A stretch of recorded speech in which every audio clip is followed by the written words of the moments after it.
오늘 우리에게 주시는 하나님의 말씀 사도행전 1장 6절에서 11절까지 말씀입니다. 그들이 모였을 때 예수께 여쭈어 이르되 주께서 이스라엘 나라를 회복하심이 이때니까 하니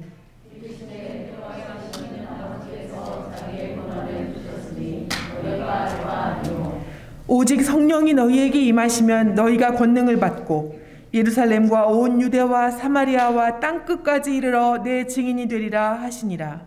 이 말씀을 마치시고 그들이 보는데 올려서 자시니 구름이 그들에게로 보이지 않게 하더라.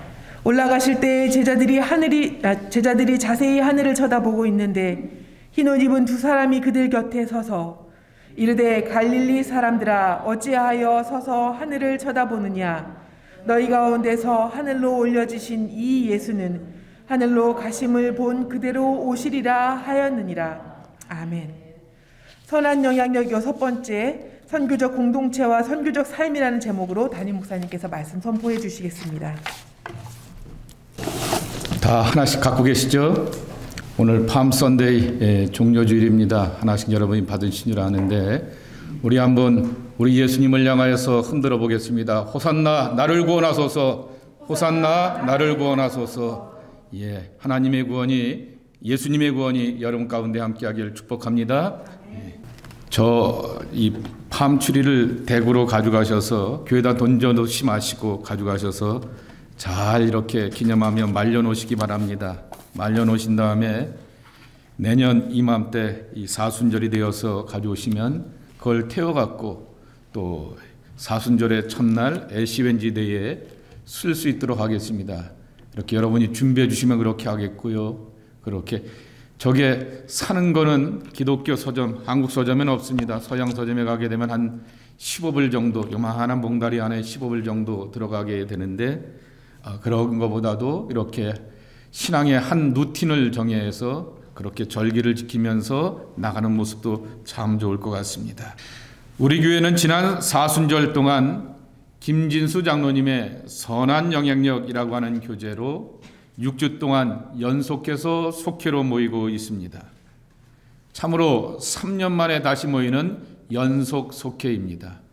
조금 전에도 우리 목사님 기도해 주셨던 것처럼 이 팬데믹 때문에 우리의 신앙의 루틴을 잃어버리게 되고 2000년 동안 아니 오래전 동안 우리 몸에 배우게 되었던 신앙적인 그 습관과 그 좋은 아름다운 전통을 얼마든지 그렇게 익스큐즈하면서 정말 자리를 지키지 못하는 경우가 많았습니다. 그래도 이렇게 다시금 모이게 되었던 것은 첫걸음입니다. 한 걸음 한 걸음 조심스럽게 나가게 됩니다. 뭘 해보려고 하게 되었을 때 막힐 때마다 낙심하지 않고 그래도 하나씩 도전해 나가면서 다시 한번 우리가 갖고자 하는 신앙의 자리를 되찾아가려고 합니다. 함께 모여서 공동체가 교제하기도 하였고 나눔을 갖는 귀한 시간이었고 저녁 때가 되면은 저희 집사람에게 중보기도 제목이 쭉 이렇게 오게 되면서 각 속이 갖고 있는 그 중보기도 제목을 받고 또 저에게 토스해 주게 되면 포도해 주게 되면 저도 기억하고 그때마다 또 새벽마다 여러분들을 향하여서 함께 중보하게 됩니다.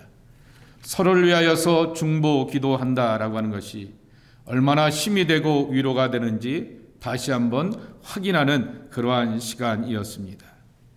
여러분이 이 책을 보아서 아시는 것처럼 이 선한 영향력이라고 하는 교재는 평신도 사역자의 사역의 이야기고 섬김의 이야기입니다. 더 정확하게 표현한다면 비즈니스하는 이야기입니다. 그가 일하는 비즈니스의 현장을 신앙의 이름을 붙인 선교지라 이렇게 말하는 것이 아니라 일터에서의 일과 사역을 이렇게 기독교적인 가치관 속에서 나누고 있는 것입니다. 미셔너리 킴이라고 하는 선교사님이라고 하는 이름보다는 미스터 킴이라고 불리면서 일터에서 일하는 모습을 보여주시게 되었던 그러한 섬김의 이야기입니다. 정말 제가 계속해서 강조하고 오늘 설교 제목으로 삼게 되었던 것처럼 선교적 삶의 실체를 보여주는 것입니다. 어디 해외에 나가서 어디 가서 전도하고 이것도 우리가 꼭 이루어야 될 신앙의 아름다운 모습이지만은 모든 교인들 999명은 다 선교사가 되기보다는 바로 일터에서 삶의 현장에서 살아가게 되는데 어떤 삶을 살아야 되는지를 가르쳐주고 있는 것입니다. 이 선교적 공동체는 두 가지의 모습으로 요약할 수가 있습니다. 김진수 장로님이란 분이 미스터 김 교회에서는 장로라고 하는 이름을 갖고 계시지만은 평신도 중심의 리더십이었던 것입니다. 초대교회는 예수님의 제자들이 변하여서 사도들이 되어서 사도 중심의 성직자 중심의 체제였습니다. 거기다가 권위를 부여하고 정치적인 권위까지 종교적인 권위까지 다 갖게 되었던 것이 서구 역사 가운데서 1500년입니다. 마틴 루터의 종교개혁이 있기 전까지 그런 강력한 성직자 중심, 교황 중심의 체제였습니다.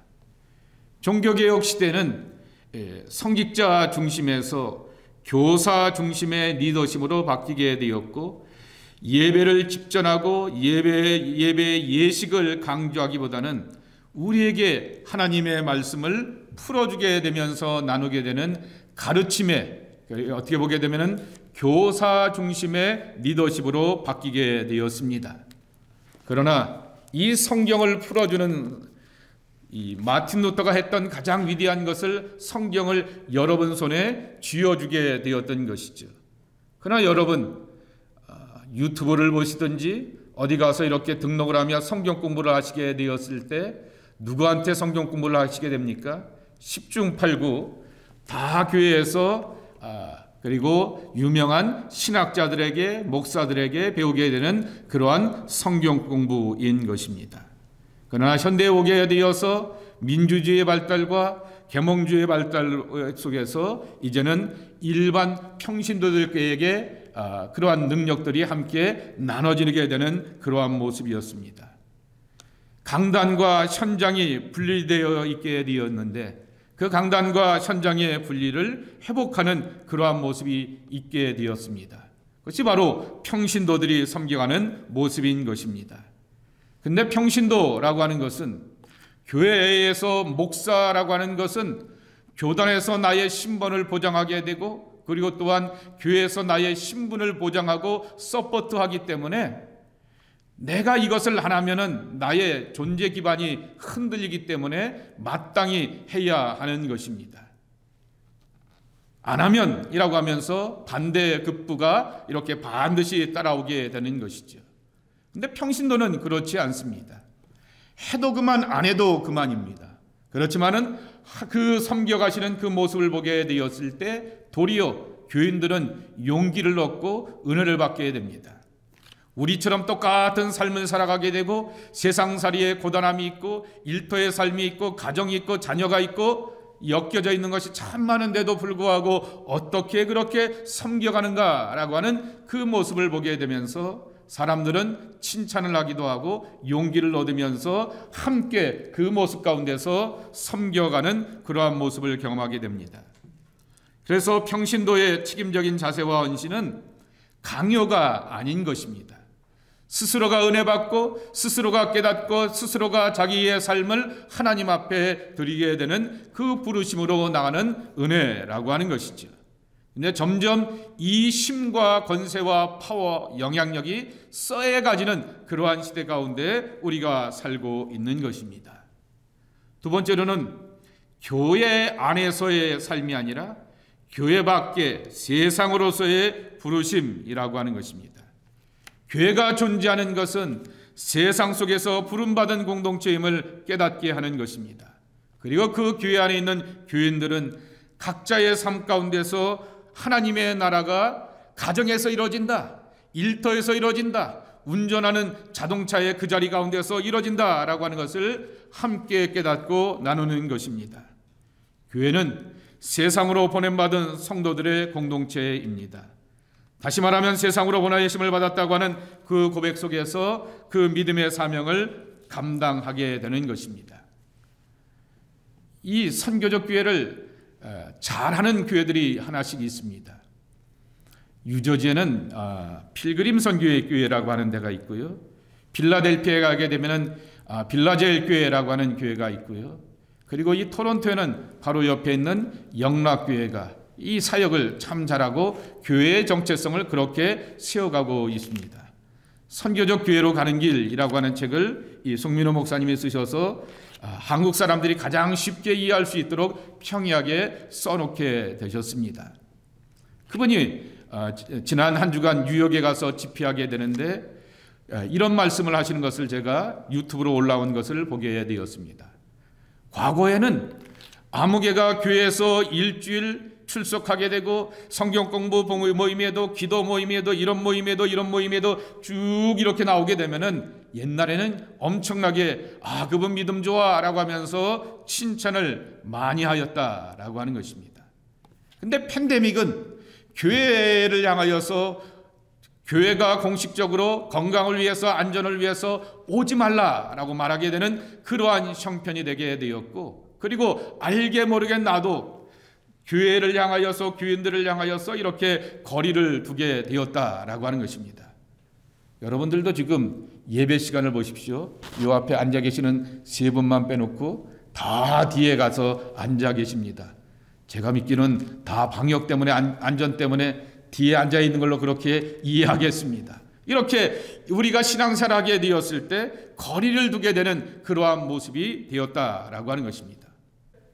교회를 오지 않는다라고 하여서 교회가 공식적으로 방역 때문에 안전 때문에 오지 말라라고 이렇게 선언을 하는 그러한 형편이 되었음에도 불구하고 여러분이 신앙생활 안 하십니까? 여러분이 믿음이 없습니까? 아니지 않습니까? 여전히 일터에도 하나님은 계시고 가정에도 하나님은 계시고 자동차 안에서도 수많은 사람들과의 만남 속에서도 하나님은 하나님, 내가 믿는 나의 하나님이시고 예수님은 여전히 나의 구세주로 함께 하신다라고 하는 것입니다. 그렇기 때문에 일터에서 어떠한 신앙의 평가를 받고 있느냐? 하나님이 직접 오실 뿐만 아니라 이제는 교회에서 목회자들이나 평신도 지도자들이 굉장히 열심히 해요라고 하는 것을 교회의 삶 가운데서 평가하는 것이 아니라 세상과의 삶 가운데서 평가받게 되는 그러한 현장이 되었다라고 하는 것입니다. 그래서 세상으로 보내심을 받았던 것을 확인하게 되는 것이죠. 그래서 선교적 교회에는 여러분 속죄 공과에도 나와 있는 것처럼 6가지 특징을 갖고 있게 됩니다. 처음은 좀 전에도 말씀을 드렸던 것처럼 건물 중심의 교회에서 삶의 자리에로라고 하는 것이죠. 전 미셔널이라고 하는 말을 여러분 구글이나 영어 사전에 찾아보게 되면 없는 단어입니다. 신조입니다. 20년 전에 이렇게 등장하게 되었고 아직까지 이렇게 옥스퍼드 사전이나 이런데 오피셜하게 이렇게 등록되어 있는 그러한 단어가 아닙니다. 미셔널이라고 하는 것이죠. 미션에다가 all이라고 이렇게 펴놓게 되었는데 미션이라고 하는 것을 우리는 과거에는 생각하기를 어디 선교사로 파송을 받는다, 전도여행을 간다, 선교여행을 간다라고 하였을 때 그 미션이라고 생각하게 되었는데 우리의 이 땅에서의 삶 자체가 미션이라고 하는 것이죠. 그것을 니고렌 같은 경우에는 목적이라고 하는 말로 우리에게 설명해주고 가르쳐주게 되었습니다. 이 니고렌이라고 하는 분이 참 우리에게 좋은 것은 이 땅의 모든 인생들은 다 하나님의 목적 가운데 있다라고 하는 것입니다. 그런데 이 목적이라고 하는 말을 또 다른 말로 바꿔서 표현한다고 하면은 부르심이라고 하는 말일 것입니다. 요한복음 20장 21절 말씀해 보게 되면은 예수께서 또 이르시되 너희에게 평강이 있을지어다. 아버지께서 나를 보내신 것 같이 나도 너희를 보내노라 그랬습니다. 예수님의 마지막 그러한 승천 직전에 제자들을 향하여서 주시게 되었던 말씀의 그 한 내용은 하나님이 나를 이 세상에 보내던 것처럼 나도 너희를 세상으로 보낸다라고 말씀하셨습니다. 평강의 하나님과 함께 세상으로 보내심을 받은 존재가 저와 여러분이라고 하는 것입니다.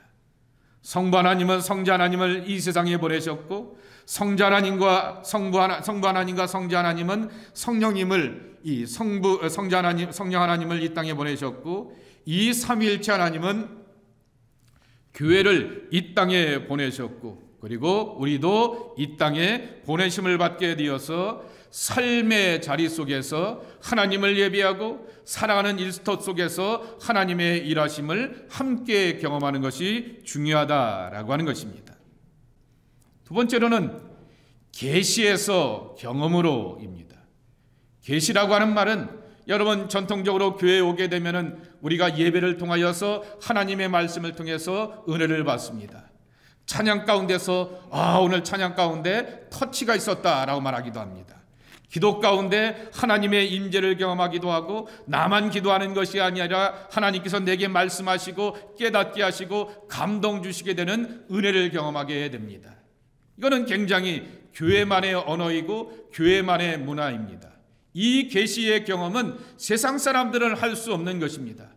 왜 교회 가냐? 왜 예수 믿느냐라고 말하게 되면 우리는 이와 같은 신앙의 근본적인 경험들을 하기 위하여서 교회의 공동체에 모여지게 됩니다. 그래서 말씀 속에서 깨닫는 은혜가 있게 되었고 찬송과 기도 가운데서 하나님의 터치, 은혜 주심을 경험하기도 하고 또한 기도 가운데서 내게 깨닫게 하시고 말씀하시는 하나님을 경험하기도 하고 함께 섬기고 봉사하면서 하나님의 사랑이 이렇구나 라고 하는 그 섬김의 기쁨도 함께 나누게 됩니다. 근데 믿지 않는 세상 사람들은 지금까지 말씀드렸던 이 모든 신앙의 경험들, 이 계시를 이해를 못하게 되고 유일하게 하나 이해할 수 있는 것은 서로 섬겨가고 봉사하는 것을 보게 되면서 기독교인들은 그렇게 서로 섬기고 이렇게 봉사하는구나 라고 하는 것만을 확인하게 될 것입니다. 그들은 교회의 언어와 교회의 문화를 도저히 이해하지 못하게 됩니다. 그러나 여러분의 24시간의 삶을 가만히 보십시오. 교회에 오는 것은 여러분들 가운데서 일주일에 한 번인 경우도 있고요. 유튜브로나 또 여러 가지 예배 속에서 예배하는 자리 가운데서 잊지 못하는 경우도 있고요. 심지어는 우리가 갖고 있는 이 성경책을 일주일에 한 번 제대로 들지 못하는 그러한 경험도 있게 됩니다. 제가 이것을 가지고서 여러분을 비난하려고 하는 것이 아닙니다. 이것이 바로 사실은 우리들의 실제의 삶이다라고 하는 것입니다. 근데 세상 사람들은 아유 크리스찬 너 교인이라며 강립교회 다닌다며 라고 하면서 내가 크리스찬이라고 하는 것을 묻게 되고 확인하게 되었을 때 내 신앙의 언어가 그들 가운데 이렇게 경험되기를 이렇게 확인되기를 원하는 것보다도 내가 살아가는 모습을 통하여서 경험되기를 원하는 것이죠.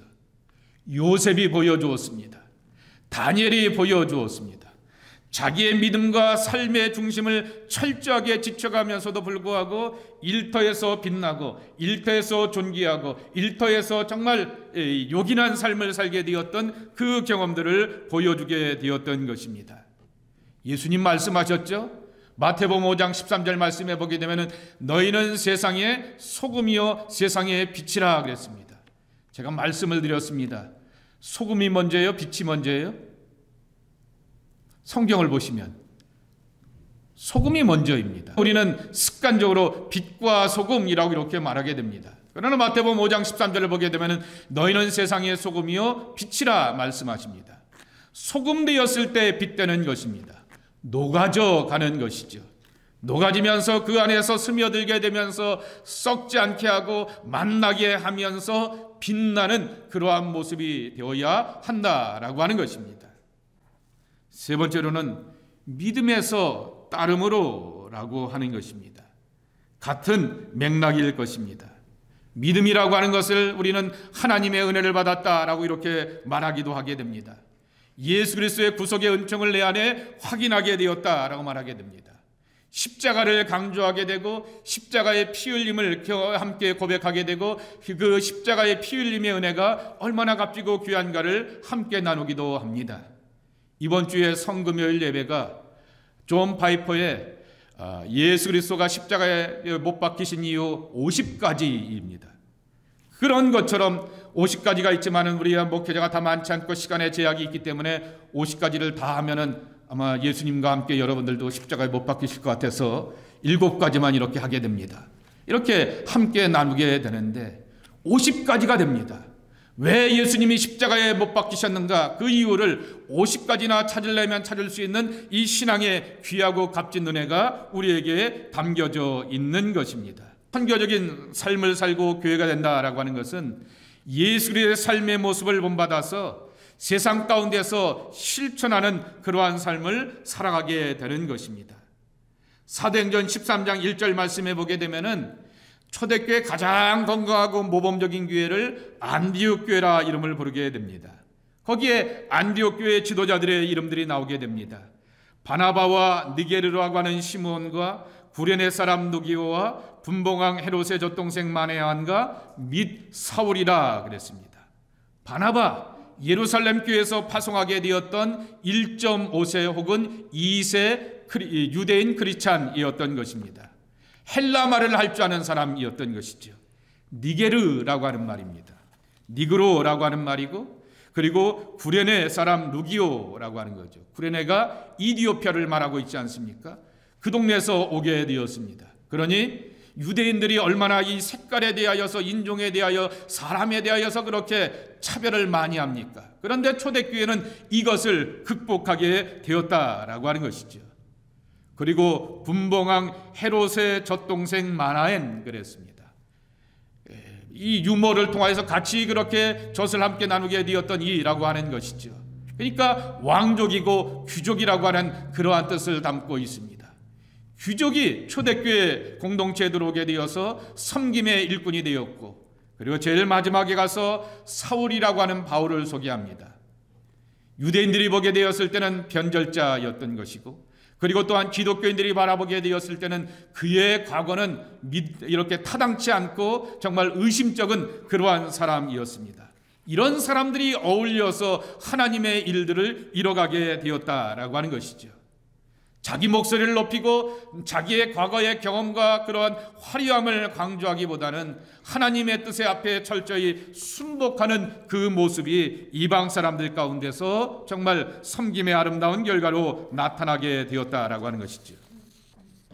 네 번째로는 성장에서 확장이라고 하는 것입니다. 선교적 교회의 원리는 교회 자체의 성장이 아니라 이 세상에서의 하나님의 나라의 확장의 개념이라고 하는 것입니다. 교회 성장에 대한 폐에서 벗어나 교회의 사이즈와는 상관없이 내 삶이 하나님의 선교가 되게 되고 내 삶이 하나님의 나라가 되게 하는 것에 초점을 맞추게 되는 것입니다. 정말 하나님의 나라가 점점 더 확장되어서 기독교적인 가치관과 그 의미가 이렇게 담겨지게 되고, 그리고 또한 그러한 경험들을 통하여서 신앙의 공동체로 들어오게 되고, 그리고 그들이 정말 기독교인으로 변화되어서 살아가는 거기에다가 초점을 맞춰야 된다라고 하는 것입니다. 교회가 갖는 그 정체성과 가치관에 대한 그러한 교육과 훈련이 필요하기도 한 것입니다. 네 번째로는 개인 중심에서 공동체 중심으로 나가야 한다라고 하는 것입니다. 우리 시대를 흔히 말하기를 포스트 모던 시대라 말하게 됩니다. 이 포스트 모던의 시대의 가치관은 공동체가 아니라 개인 중심인 것입니다. 그래서 이 포스트 모더니즘은 교회의 공동체를 파괴하게 되고 개인주의를 가져오게 되었습니다. 공동체 안에서 뭔가를 하려고 하게 되었을 때 나를 향하여서 바도하지 말라 말하게 됩니다. 나는 내 나름대로의 신앙의 루틴이 있습니다. 나는 내 나름대로의 신앙의 그러한 것들이 있으니 내가 알아서 할게요 라고 하면서 나를 향하여서 강조하게 됩니다.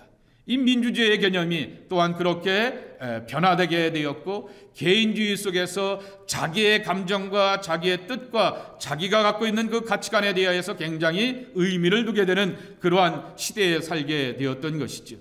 그래서 과거에 교회의 권위를 갖고 힘을 갖고 외치던 그러한 시대가 아니었던 것입니다. 과거의 공동체는 하나의 공동체였지만은 지금의 교회는 다양한 교인들로서 함께 이루어지게 되어서 자기의 신앙생활을 경험하려고 하게 되는 것입니다.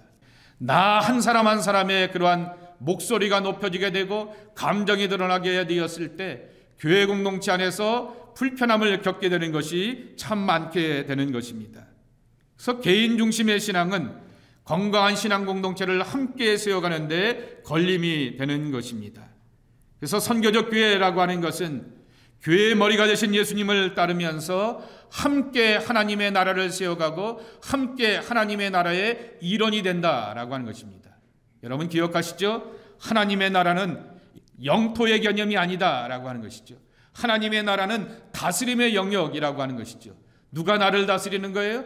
하나님이 나를 다스리는 것이에요. 하나님이, 예수님이 나의 주권자, 왕이 되고 통치자가 되어서 나를 다스린다라고 하는 것입니다. 그래서 거기서 순종을 강조하는 이유는 거기에 있는 것이죠. 캐나다 법을 어기면서 나 캐나다에 살고 싶습니다 라고 이렇게 말하면 안 되는 것이죠. 하나님 나라에 살고 싶기를 원하면서 하나님의 나라의 가치관과 뜻은 저버리고 나는 이런 것을 좋아합니다라고 하면서 내 주장과 목소리를 높이면은 진정한 의미에서 하나님의 나라가 아닌 것입니다. 교회 공동체는 자신을 초월하여 서로 협력하고 하나 되는 공동체로 나가게 되었던 것입니다. 여섯 번째로 성육신의 원리입니다. 선교적인 교회는 성육신적인 교회론인 것입니다. 성육신이 뭔지 아시죠? 하나님이 인간이 되어서 이 땅에 오셨다라고 하는 것이죠. 높은 데를 지향하는 것이 아니라 예수님께서 가르쳐 주시게 되었던 신앙의 원리는 낮은 대로 낮은 대로 낮은 대로인 것입니다. 토론토가 자랑하게 되었던 헨리 나우엔이라고 하는 분을 우리가 좋아하지 않습니까? 그는 엄밀한 의미에서 캐톨릭 제수잇 수도사입니다. 천주교 신부임에도 불구하고 모든 크리스찬들이 그의 사상을 존경하고 그의 섬김을 존경하게 되는 것은 다운워드 크리스찬이라고 말합니다. 높은 것을 향하여서 업워드 하면서 성공과 부귀와 영광을 향하여서 올라가는 것이 아니라 예수님의 정신이 뭐냐라고 하는 것이죠. 내려가만이냐라고 하는 것이죠. 그래서 자기도 내려가는 그러한 선택을 하게 되었고 거기서 경험하게 되었던 영성이 우리에게 정말 은혜가 되고 생명이 되는 그러한 원리 아니겠습니까? 하나님의 보내심을 받은 주님은 이 땅에서 우리와 같은 모습으로서 성육신의 모습을 보여주셨습니다. 세상으로 보내지게 되었던 교회에도 예수님의 제2의 성육신이 되어야 하는 것입니다. 세상의 눈높이를 함께 맞춰갈 수 있는 그러한 여정이 되어야 하는 것입니다. 오늘 본문의 결론의 말씀을 가지고서 여러분들과 함께 나누려고 합니다. 조금 전에 성육신의 원리를 말씀을 드렸던 것처럼 신앙이란 아래로의 여정인 것입니다. 아래로 점점 내려가게 되었을 때 바닥까지 기는 거냐라고 말하게 되지만은 거기서 하나님을 경험하고 거기서 하나님을 만나게 되는 것입니다.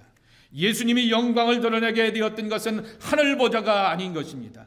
땅의 백성들 속에서 땅의 사람들과 함께 이 땅의 사람들의 눈물과 고통 속에서 하나님의 일하심을 보여주셨고 하나님의 능력이 드러나는 것을 보여주셨듯이 하나님이 우리의 삶의 현장 가운데 함께하기 때문에 이 아래로 내려가는 그러한 섬김과 낮아짐의 여정 가운데서 나를 붙들고 힘주시는 하나님을 우리가 경험하게 되는 것입니다. 두 번째로 신앙은 본향으로의 여정이라고 하는 것이죠.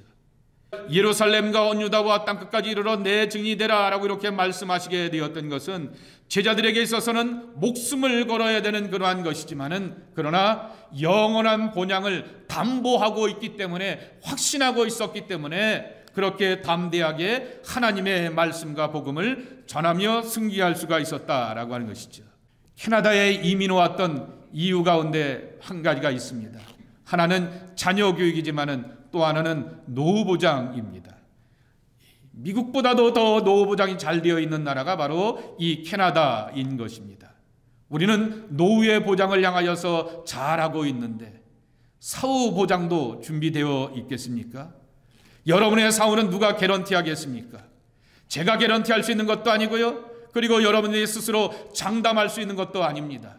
머리털가락까지 세시는 그 하나님께서 내 생각과 마음과 삶의 모든 발자취를 보시고 판단하실 텐데 그래도 우리에게는 기준이 있습니다. 성경의 교훈과 가르침을 따라서 살아가게 되었을 때 우리의 미래가 우리의 영원한 본향을 하나님 앞에서 보장받는다라고 하는 것입니다.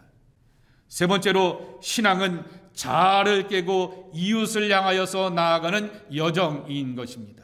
내 중심으로서 나의 가정과 나와 가까운 사람과 내가 편하고 친근한 사람들과 만나는 것이 쉬운 것이 사람의 본성인 것입니다. 근데 예수님이 그렇게 살질 않으셨는데 우리는 예수님의 추종자인데 선생 따라가야지 어떡하겠습니까? 예수님이 이웃을 향해서 오셨고 세상을 향해서 오셨고 자기 영광에 도취되지 않으셨고 그 벽을 깨고 담을 깨셨듯이 우리도 우리의 담과 벽을 깨고 이웃을 향하여서 나가는 그러한 섬김의 여정이어야 하는 것입니다. 네 번째로 신앙은 경계를 깨는 여정이라고 하는 것이죠. 여러분 사도행전을 보십시오. 조금 전에도 사도행전 13장의 말씀을 함께 나누게 되었던 것처럼 그들 가운데는 왕족도 있고 귀족도 있게 되었습니다. 그들 가운데서는 아프리카에서 오게 되었던 그렇게 유대인들 입장에서 보게 되면 굉장히 판단하고 정죄하는 그러한 사람도 있었습니다. 복음서를 보시고 사도행전을 보시게 되면은 남성보다도 여성들이 더 이렇게 탁월하고 뛰어난 것을 보기도 한 것입니다. 사도행전 15장을 보시게 되고 사도행전 10장의 말씀을 보시게 되면은 베드로와 그리고 고넬료와의 만남을 통하여서 유대인들이 생각하고 전통적인 크리스찬들이 생각하게 되는 정결의 경계를 뛰어넘는 하나님의 일하심의 넓은 세계를 함께 경험하기도 하는 것을 보게 됩니다. 오늘 종료주일입니다. 오늘 종료주일에 우리의 교훈은 하나님의 나라를 향하여서 관중이 되면 위험하다라고 하는 사실을 가르쳐주게 되는 것입니다. 예루살렘의 군중들은 자기의 입맛에 맞으면 예수님께 환호하게 되었고 자신의 입맛과 이에 맞지 아니하면 예수님을 향하여서 십자가에 못 박으십시오라고 외치는 모습을 보여주게 되었습니다. 이 일주일에 예수님은 자신의 입맛에 맞지 않음에도 불구하고 겟셋마네 동산에서 기도하시면서 쓴 잔을 마시고 싶지 않음에도 불구하고 하나님이 원하시니 하나님의 뜻대로 자기를 꺾고 순종하는 참모습을 보여주게 되었던 것입니다. 예루살렘의 군중들은 바로 전형적인 운동선수와 연예인에 대한 관중의 자세를 보여주게 되었던 것입니다. 오늘 유현진이 선발 등판하는 날이죠. 한국의 유명한 야구 해설사가 유현진이라고 말하지 않고 유현진이라고 이렇게 말하게 되는데 오늘은 유현진이가 선발 등판하는 날입니다. 우리의 교회와 우리의 신앙은 토론토 블루제이스가 아닙니다. 잘하면 야 잘한다라고 해서 응원하고 TV 보고 거기 가서 뭐 이렇게 끌어서 현장에 가서 응원하고 못하면은 안 가고 TV 안 보고 그러는 것이 아니라고 하는 것이죠. 내 구미에 안 맞더라 할지라도 내 마음에 들지 않는다 할지라도 하나님의 나라와 그 통치의 다스림을 경험하는 것이 우리의 신앙이 되어야 하는 것입니다. 통치하시는 하나님의 손길, 통치하신 하나님의 음성과 계획을 경험하며 그 나라 안에 살아가면서 나의 가정과 일터와 삶의 자리 가운데서 하나님이 나를 주관하시는구나 라고 하는 것을 경험하는 것입니다. 왜냐하면 저와 여러분이 믿는 하나님은 살아계신 하나님이시고 교회만 머물러 계신 하나님이 아니라 어디든지 역사하시고 주장하시는 그러한 하나님이시기 때문인 것입니다. 선교적인 삶은 우리들의 삶의 자리 가운데서 하나님이 나를 다스리시는구나 라고 하는 것을 경험하시는 것입니다. 이 경험과 축복이 여러분 가운데 있기를 소망합니다. 이 은혜를 누려갈 수 있는 우리 강림재단 되기를 주님의 이름으로 축복합니다. 하나님 아버지 기도합니다. 하나님께서 우리에게 선교적 공동체가 되기를 원하고 선교적인 삶을 살기를 소망하는데 일터와 가정과 삶의 자리 가운데서 이와 같은 믿음의 본분을 보여줄 수 있는 저희들 모습이 되게 하여 주시옵소서. 예수님의 이름으로 기도합나이다. 아멘.